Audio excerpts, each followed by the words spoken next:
2021 সালের ফেব্রুয়ারিতে নির্বাচিত গণতান্ত্রিক সরকারকে উৎখাত করে মিয়ানমারের ক্ষমতা দখল করে সেনাবাহিনী। এ সময় গণতন্ত্রপন্থী নেত্রী শান্তিতে নোবেল বিজয়ী অং সান সুচি সহ দেশটির প্রেসিডেন্ট এবং কয়েকজন মন্ত্রীকে আটক করে 1 বছরের জন্য জরুরি অবস্থা জারি করে ক্ষমতাসীন জান্তা সরকার। এরপর থেকে কয়েক দফায় মেয়াদ বাড়ানো হয় জরুরি অবস্থার। সবশেষ 2025 সালের ফেব্রুয়ারিতে আরও 6 মাসের জন্য জরুরি অবস্থার সময়সীমা বাড়ানো হয়, যা শেষ হয়েছে চলতি মাসেই। অবশেষে দীর্ঘ 4.5 বছর পর চলমান জরুরি অবস্থা তুলে নেওয়ার ঘোষণা দিল মিয়ানমারের জান্তা সরকার। এক বিবৃতিতে ক্ষমতাসীন জান্তা বাহিনী জরুরি অবস্থা প্রত্যাহার করে নির্বাচনের ডাক দেয়।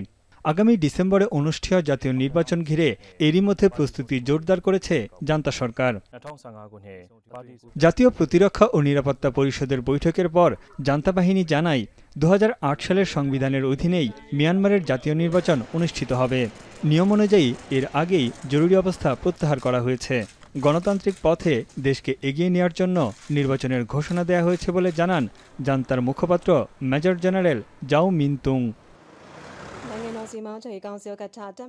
এরই মধ্যে 10 সদস্যের রাষ্ট্রীয় নিরাপত্তা ও শান্তি কমিশন গঠনের ঘোষণা দিয়েছে জান্তা বাহিনী, যার সভাপতিত্ব করছেন জান্তা প্রধান মিন অং লাইং।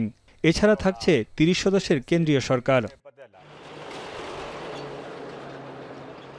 তবে দেশটির বিরোধী দলগুলো আসন্ন নির্বাচনকে বর্জন করেছে। তাদের অভিযোগ, জান্তা বাহিনী নিজেদের ক্ষমতাকে বৈধতা দিতে প্রহসনমূলক নির্বাচনের আয়োজন করছে। মিয়ানমারে এখনও সুষ্ঠু নির্বাচনের পরিবেশ নেই বলে অভিযোগ করে বিরোধী দলগুলো। আন্তর্জাতিক পর্যবেক্ষকরাও জান্তা সরকারের কর্মকাণ্ড ও জরুরি অবস্থা নিয়ে সমালোচনা করেন।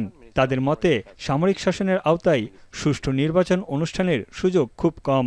মিয়ানমারের সব পক্ষকে নির্বাচনের জন্য অনুকূল পরিবেশ তৈরির আহ্বান জানিয়েছে মালয়েশিয়া।